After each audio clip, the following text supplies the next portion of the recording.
नमस्कार, मैं सुरेश कुमार, इतिहास व्याख्याता। आज हम मध्यकालीन भारत का इतिहास में जहांगीर नामक टॉपिक का अध्ययन करेंगे। उससे पहले हमने पिछली कक्षा में अकबर महान के विषय में विस्तार से अध्ययन किया। आज हम जहांगीर के विषय में अध्ययन करेंगे। जहांगीर 1605 से 1627 ईस्वी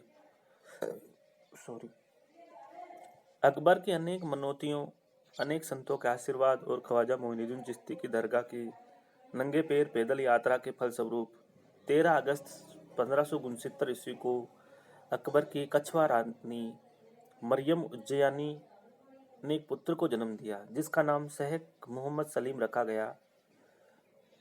अकबर उसे शेखू बाबा कहकर पुकारता था। अकबर के सभी पुत्र युवावस्था में ही चल बसे थे, अतः अकबर का उसके प्रति स्नेह था। सलीम को फारसी, तुर्की, अरबी, गणित, हिंदी, इतिहास, भूगोल आदि का सम्यक ज्ञान देने के लिए अनेक योग्य आचार्य नियुक्त किए गए थे।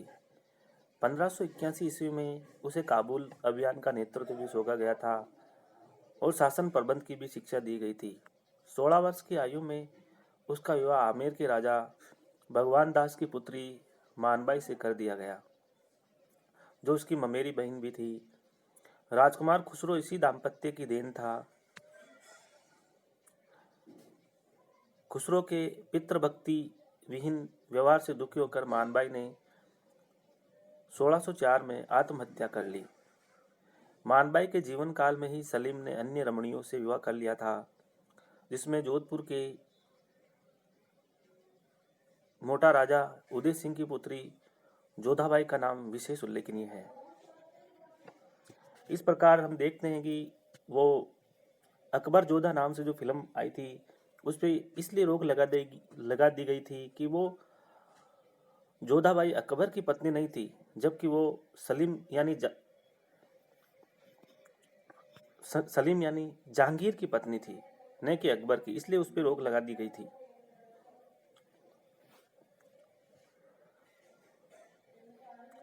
अकबर के लाड प्यार ने सलीम को अत्यधिक विलासी बना दिया था।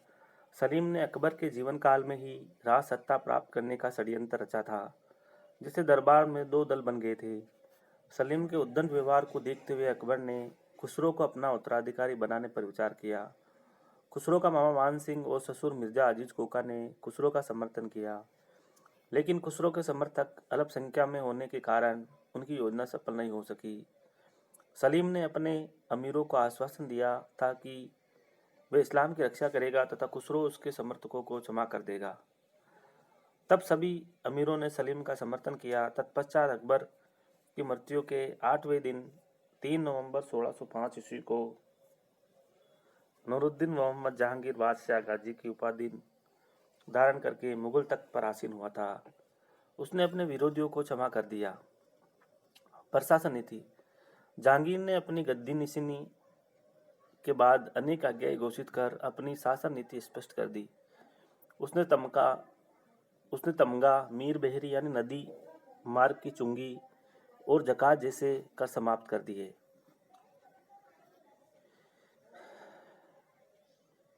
राज्य कर्मचारियों को किसी के घर पर बलपूर्वक अधिकार करने की मनाही कर दी। उसने सड़कों के किनारे सराय, मस्जिद और कुओं के निर्माण के आदेश दिए। दीन और एसाइयों की चिकित्सा के लिए सरकारी औषधालय स्थापित किए गए। नाक या कान काटने के दंड को अवैध कर दिया।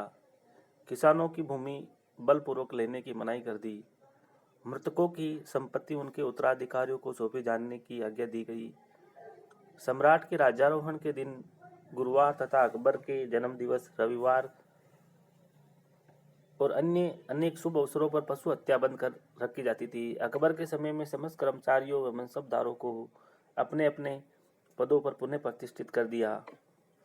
सम्राट ने आगरा के दुर्ग पर में घंटियां लगाकर एक सुनहरी जंजीर लगा दी, जिसे खींचकर साधारण मनुष्य भी सम्राट से न्याय की फरियाद कर सकता था। जहांगीर खुसरो के समर्थक मान सिंह व मिर्जा अजीज कोका को भी क्षमा कर दिया तथा उन्हें उनके पदों से नहीं हटाया, परंतु उसकी सत्ता अब अकबर जैसी नहीं रही। उसने अपने कृपा पात्रों को, जिनमें कोई विशेष योग्यता नहीं थी, अच्छे अच्छे पद प्रदान किए। नवनियुक्त पदाधिकारियों में दो व्यक्ति विशेष रूप से योग्य पात्र थे। एक नूरजा का पिता गयास बेग, जो दीवान के पद पर नियुक्त हुआ और उसे एतमादुद्दौला की उपाधि दी गई। दूसरा जमान बेग, जिसे महाबत खां की उपाधि व 1,500 की मनसब भी दी गई। खुसरो का विद्रोह। अकबर के अंतिम दिनों में खुसरो को बादशाह बनाने का षड्यंत्र रचा गया। उस समय षड्यंत्रकारी सफल नहीं हुए। जहांगीर के राज्यारोहण के बाद भी खुसरो के मन में बादशाह बनने की लालसा बनी रही। जहांगीर ने भी यद्यपि उसे क्षमा कर दिया, किंतु उसके मामा मान सिंह के बंगाल जाते ही जहांगीर ने उसे बंदी बना लिया। इससे खुसरो क्रुद्ध हो उठा। 6 अप्रैल 1606 ईस्वी को सिकंदरे में अकबर की दरगाह देखने के बहाने वे अपने 350 अश्वारोहियों के साथ आगरा से निकल भागा। धीरे धीरे अनुयायियों की संख्या 12,000 तक पहुंच गई। उसने राजकीय रक्षा दल से 1,00,000 रुपये लूट लिए। वह दिल्ली होते हुए लाहौर गया। तरन तारन में सिखों के 5वें गुरु अर्जुन देव का आशीर्वाद प्राप्त कर लाहौर अधिकृत करने का असफल प्रयास किया। इसी समय जहांगीर सेना लेकर लाहौर आ पहुंचा। खुसरो अपनी सेना की एक टुकड़ी लेकर शाही सेना का मुकाबला करने आगे बढ़ा। जहांगीर ने शांतिपूर्ण उपाय से खुसरो को अनुकूल लाना चाहा, लेकिन विफल रहने पर बेरोवाल के मैदान में दोनों पक्षों के बीच युद्ध हुआ। खुसरो पराजित होकर भाग खड़ा हुआ। चिनाब नदी पार करते समय खुसरो अपने साथियों सहित पकड़ लिया गया। 1 मई 1607 ईस्वी को हथकड़ी पहने खुसरो को सम्राट के समकक्ष लाया गया। सम्राट ने विद्रोही शहजादे को बंदीगृह में डालने का आदेश दे दिया। उसके साथियों को भी कठोर दंड दिए गए। जहांगीर ने माह के अंदर समस्त उपद्रव को शांत कर दिया, किंतु खुसरो के विद्रोह के परिणाम अच्छे नहीं रहे। इससे दूसरे विद्रोहियों को प्रोत्साहन मिला। बीकानेर के राजा राय सिंह, जिसने अकबर की अधीनता स्वीकार कर ली थी, ने राजकीय सत्ता का उल्लंघन कर विद्रोह कर दिया। सम्राट ने जगन्नाथ कछुआ को उसके विरुद्ध भेजा, जिसने राय सिंह को परास्त कर उसे दरबार में पेश किया। सम्राट ने उसे क्षमा कर दिया। इसी प्रकार बिहार के जागीरदार संग्राम ने भी अपना सिर उठाया, लेकिन बिहार के सूबेदार जहांगीर कुली खां ने उसे परास्त कर दिया। खुसरो के विद्रोह से देश में की अशांति का प्रभाव फारस के शाह पर भी पड़ा, जिसने कंधार विजय हेतु अपने कदम उठाए थे। साम्राज्य विस्तार। जहांगीर को एक विशाल साम्राज्य विरासत में मिला था। वे अपने पिता की भांति महत्वाकांक्षी था, अतः उसने अकबर की साम्राज्य विस्तार की नीति का अनुसरण किया।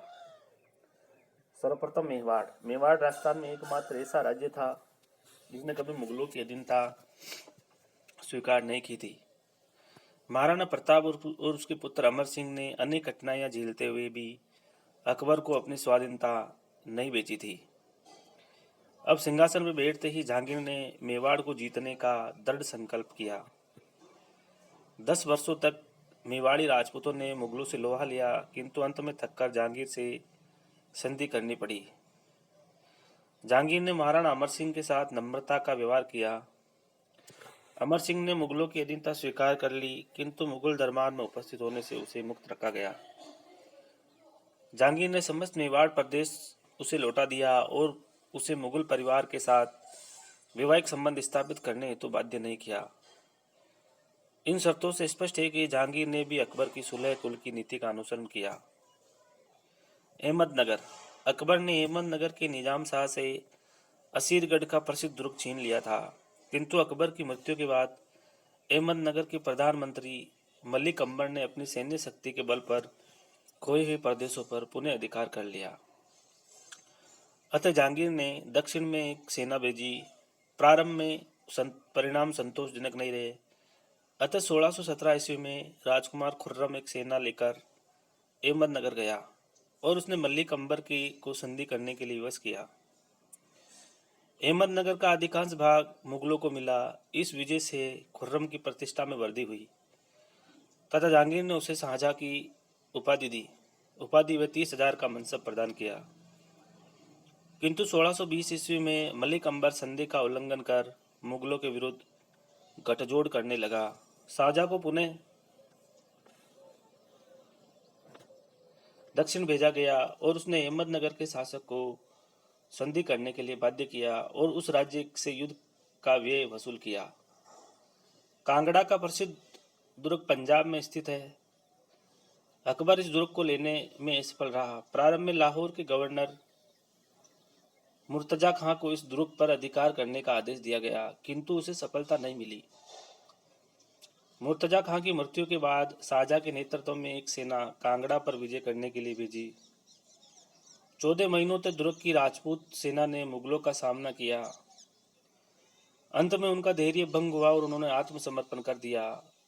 इस प्रकार कांगड़ा जहांगीर के अधिकार में आ गया। किश्तवाड़ 1622 ईस्वी में किश्तवाड़ का प्रांत भी मुगल साम्राज्य में सम्मिलित कर लिया गया।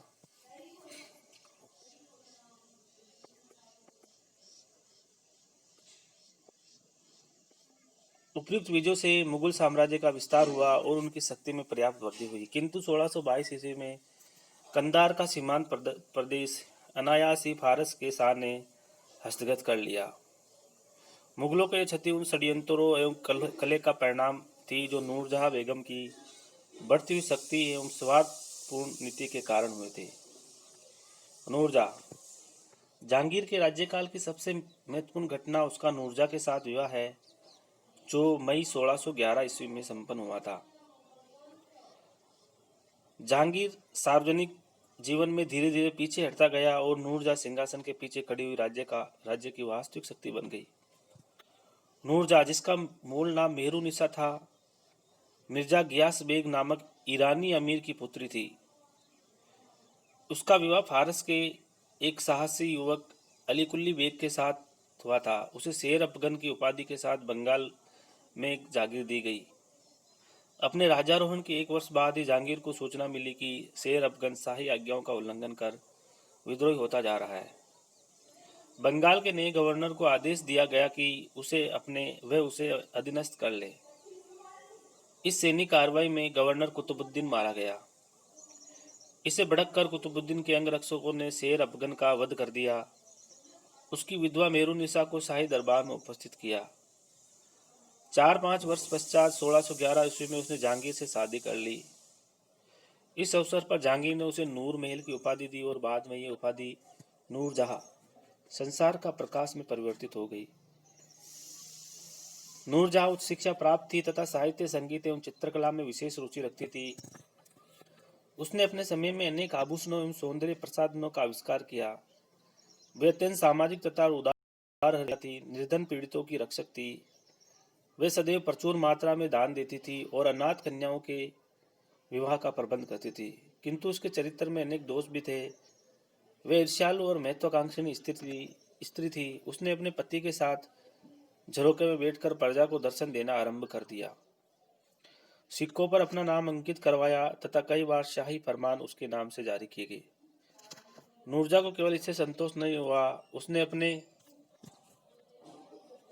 संबंधियों को उच्च पदों पर नियुक्त किया और इस प्रकार राज्य में कुनबा परस्ती के प्रसार के लिए उत्तरदायी सिद्ध हुई। अपने पिता इतमादुद्दौला को सम्मानित उपाधि प्रदान की और उसे मुख्यमंत्री पद पर नियुक्त किया। उसका भाई आसफ खां राज्य का दीवान था। सभी अभियानों का नेतृत्व आसम खां के दामाद खुर्रम को सौंपा गया। कार्य के प्रत्येक क्षेत्र में नूरजहां प्रधान थी और जहांगीर मिट्टी का माधो बन गया। उसके प्रभाव में जहांगीर बुरी तरह से विलासी हो गया और उसने अपने उत्तरदायित्व से पूर्णतया मुंह मोड़ लिया। वह शराब के नशे में डूबता गया, जिससे साम्राज्य में षड्यंत्र और विद्रोह होने लगे। खुर्रम का विद्रोह। शाहजादा खुर्रम अत्यंत महत्वाकांक्षी था। इधर नूरजहां शासन में अपनी प्रधानता बनाई हुई थी। दरबार में नूरजहां का गुट अत्यधिक शक्तिशाली था। अतः 1621 ईस्वी में खुर्रम नूरजहां का कृपा पात्र बना रहा। दुर्व्यसनों के कारण सम्राट का स्वास्थ्य दिनों दिन गिरता जा रहा था। नूरजहां खुर्रम की महत्वाकांक्षा से परिचित थी, जिसने अपने भाई खुसरो की हत्या करवाकर अपना उत्तराधिकारी निश्चित कर लिया था। नूरजहां को भय हुआ कि यदि जहांगीर की मृत्यु के बाद खुर्रम गद्दी पर बैठ गया तो शासन सत्ता में उसका कोई हाथ नहीं रह जाएगा। अतः उसने जहांगीर के सबसे छोटे पुत्र शहरयार को अपना कृपा पात्र बनाया, जो नूरजहां की कठपुतली बनने को तैयार था। नूरजहां ने शहरयार को सिंहासनरूढ़ करने की योजना सफल बनाने हेतु 1621 में अपनी पुत्री लाडली बेगम का विवाह शहरयार से कर दिया। खुर्रम नूरजहां की चालें समझ रहा था, अतः खुर्रम और नूरजहां के बीच तनाव पैदा हो गया। इसी समय फारस की सेनाओं ने कंधार पर आक्रमण कर दिया। जहांगीर ने खुर्रम को वहां जाने का आदेश दिया, लेकिन खुर्रम की आशंका हुई कि शीर्ण स्वास्थ्य सम्राट की मृत्यु होने पर नूरजहां का इस शहरयार को गद्दी पर नहीं बिठा दे। अतः खुर्रम कंधार तो नहीं गया, लेकिन सम्राट से पंजाब का प्रांत रणथंबोर का दुर्ग और शाही सेना पर अपने स्वतंत्र शासनाधिकार की मांग की। नूरजहां ने जहांगीर के कान भरे कि खुर्रम की मांगों से विद्रोह की बू आ रही है। इसी समय घटना और घटित हो गई। कुछ समय पूर्व खुर्रम ने सम्राट से धौलपुर की जागीर मांगी थी और सम्राट से स्वीकृति मिलने की आशा में उसने दरिया खां को धौलपुर का शासन संभालने भेज दिया। किंतु नूरजहां ने यह जागीर पहले ही शहरयार के नाम करवाकर शरीफ उल मलिक को वहां का फौजदार बना दिया था। अतः जब दरिया खां धौलपुर गया तो उसकी मुठभेड़ शरीफ उल मलिक से हो गई, जिसमें शरीफ उल मुल्क के बहुत से आदमी मारे गए। इस घटना को लेकर नूरजहां ने सम्राट के कान भरे। फलस्वरूप जहांगीर ने खुर्रम को बहुत डांट फटकारा और समस्त सेना को दरबार में भेजने का आदेश दे दिया। जहांगीर और खुर्रम के मतभेदों के बीच नूरजहां के कहने पर सम्राट ने शहरयार की पदवर्दी कर दी और खुर्रम की समस्त जागीरें शहरयार के नाम कर दी। नूरजहां को अपने भाई आसिफ खां पर भी संदेह था, क्योंकि वह अपने दामाद खुर्रम का पक्षपाती था। अतः नूरजहां ने आसिफ खां के प्रतिद्वंदी महाबत खां को काबुल से बुला लिया। इन घटनाओं ने खुर्रम को विद्रोह के लिए बाध्य कर दिया। खुर्रम के विद्रोह का समाचार मिलते ही सम्राट और साम्राज्य मांडू की ओर गई और मई 1623 ईस्वी में अजमेर पहुंचे। उधर खुर्रम फतेहपुर सीकरी की ओर आया, लेकिन वहां उसे कोई सफलता नहीं मिली। तब वह आगरा पर टूट पड़ा। शाही सेना से हुई मुठभेड़ में वह परास्त हुआ और मालवा की ओर भागा। फिर अजमेर को लूटता हुआ उदयपुर पहुंचा। उदयपुर से कुछ दिनों वह दक्षिण की ओर गया और मलिक अंबर व बीजापुर के सुल्तान से मदद मांगी, लेकिन विद्रोही शहजादों को उन्होंने सहायता नहीं दी। तत्पश्चात वे तेलंगाना होता हुआ बंगाल की ओर आया और रोहतासगढ़ सहित बंगाल बिहार पर अधिकार कर लिया। मार्च 1624 को शहजादा परवेज और महाबत खां उसका पीछा करते हुए आए और उन्होंने खुर्रम को बुरी तरह से पराजित किया। खुर्रम अहमदनगर की तरफ भाग गया। वहां उसने बुरहानपुर दुर्ग को घेर लिया, लेकिन शहजादा परवेज और महाबत खां उसका पीछा करते हुए यहाँ भी आ पहुंचे। अतः खुर्रम ने बालाघाट में शरण ली और वहां पर वे बीमार पड़ गया। खुर्रम के एकमात्र स्वामी भक्त अनुयायी अब्दुल्ला खान ने संन्यास ले लिया। ऐसी स्थिति में अपने पिता से क्षमा याचना करने के अतिरिक्त कोई चारा नहीं रह गया। इधर महाबत खां की बढ़ती हुई शक्ति और सम्मान के कारण नूरजहां सशंकित हो उठी। अतः उसने खुर्रम की क्षमा याचना को स्वीकार करना ही उचित समझा। मार्च 1626 में सम्राट ने खुर्रम को असीरगढ़ व रोहतासगढ़ की दुर्ग छोड़ने तथा अपने दो पुत्रों दारा सिको व औरंगजेब को दरबार में भेजने का आदेश दिया। खुर्रम ने अपने पिता के आदेश का पालन किया, अतः उसे क्षमा कर दिया गया और वे बालाघाट का शासक नियुक्त हुआ। इस 3 वर्षीय खुर्रम के विद्रोह का कुछ भी परिणाम नहीं निकला, केवल जन धन की हानि अवश्य हुई। महाबत खां का विद्रोह। महाबत खां साम्राज्य का सर्वोच्च सैनिक और कुशल राजनीतिज्ञ था। खुर्रम के विद्रोह को शांत करने का श्रेय महाबत खां को था, अतः उसकी शक्ति और कीर्ति में वृद्धि हुई। फिर वे अत्यंत महत्वाकांक्षी था तथा सम्राट के अतिरिक्त किसी का आदेश मानने को तैयार नहीं था। वे नूरजहां से ईर्ष्या करता था। नूरजहां शहरयार को गद्दी पर बैठाना चाहती थी, जबकि महाबत का शहजादा परवेज को शहरयार से अधिक योग्य समझता था। नूरजहां महाबत खां को बढ़ती हुई शक्ति और कीर्ति को सहन करने को तैयार नहीं थी, अतः उसने महाबत खां की मान मर्यादा और कीर्ति को धूल में मिलाने का संकल्प कर लिया। जिस समय खुर्रम ने क्षमा याचना का पत्र सम्राट के पास भेजा, तब शीघ्र ही महाबत खां को बंगाल भेज दिया गया। उसके स्थान पर खानेजा लोदी को राजकुमार परवेज का परामर्शदाता नियुक्त कर दिया। महाबत खां ने इस आदेश को स्वीकार कर लिया, किंतु नूरजहां ने महाबत खां पर राजद्रोह और अवज्ञा का आरोप लगाकर एक शाही फरमान जारी किया, जिसमें महाबत खां को वे सभी हाथी दरबार भेजने को कहा जो उसने खुर्रम के विद्रोह काल में बंगाल व बिहार से प्राप्त किए थे तथा उसे इन प्रांतों के जागीरदारों से प्राप्त हुए धन का भी हिसाब देने को कहा गया। महाबत खां समझ गया कि नूरजहां उसे दूर में मिलाने का उपाय कर रही है, अतः उसने सम्राट के पास जाकर स्थिति स्पष्ट करने का निश्चय किया। मार्च 1626 में वे अपनी सेना सहित झेलम के निकट शाही डेरे के पास पहुंचा। इससे डेरे में भय व्याप्त हो गया। नूरजहां ने उसे और अधिक तिरस्कृत करने के अभिप्राय से उससे राज्यादेश के बिना अपनी पुत्री का विवाह एक कुलीन सरदार के पुत्र बखुरदार से करने का कारण पूछा तथा बखुरदार को दरबार में बुलाकर उसका भीषण अपमान किया और बंदी बना लिया। अब तो महाबत खां का संयम जाता रहा। दूसरे दिन प्रातः वे शेषन ने शाही डेरे के द्वार पर हाथ धमका। जहांगीर डेरे से बाहर आया। महाबत खां सम्राट के समकक्ष नतमस्तक हुआ और उससे बातचीत में लगाए रखा। इसी बीच उसके सैनिकों ने शाही शिविर पर अधिकार कर लिया। महाबत खां सम्राट को अपने शिविर में ले जाकर बंदी बना लिया। नूरजहां उस समय अपने भाई के पास गई थी। नूरजहां को झेलम पार करने पर ही महाबत खां के विद्रोह की जानकारी मिली। अतः दूसरे दिन नूरजहां हाथी पर सवार होकर सैन्य सम्राट को मुक्त कराने हेतु नदी पार की, किंतु महाबत खां के भीषण आक्रमण के कारण वे वापस लौट जाने को बाध्य हुई। आसफ खां भागकर अटक के दुर्ग में आ गया। महाबत खां ने उससे दुर्ग छीनकर समर्पण हेतु बाध्य किया और आसफ खां ने महाबत खां का पक्ष ग्रहण कर लिया। इसके बाद नूरजहां ने भी आत्मसमर्पण कर दिया और सम्राट से मिलने की अनुमति प्राप्त की। महाबत खां ने शासन की बागडोर अपने हाथ में ले ली। सम्राट ने ऊपरी तौर पर महाबत खां को की सत्ता से संतोष प्रकट किया तथा काबुल की ओर प्रस्थान किया।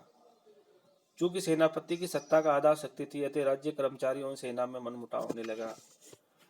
महाबत खां ने अपनी लोकप्रियता खो दी। नूरजहां ने इस स्थिति का लाभ उठाया। उसने जहांगीर की ओर से महाबत खां को यह कहला दिया कि वह नूरजहां की अपेक्षा महाबत खां के संरक्षण में अधिक प्रसन्न है। अतः महाबत खां सम्राट की ओर से निश्चिंत हो गया।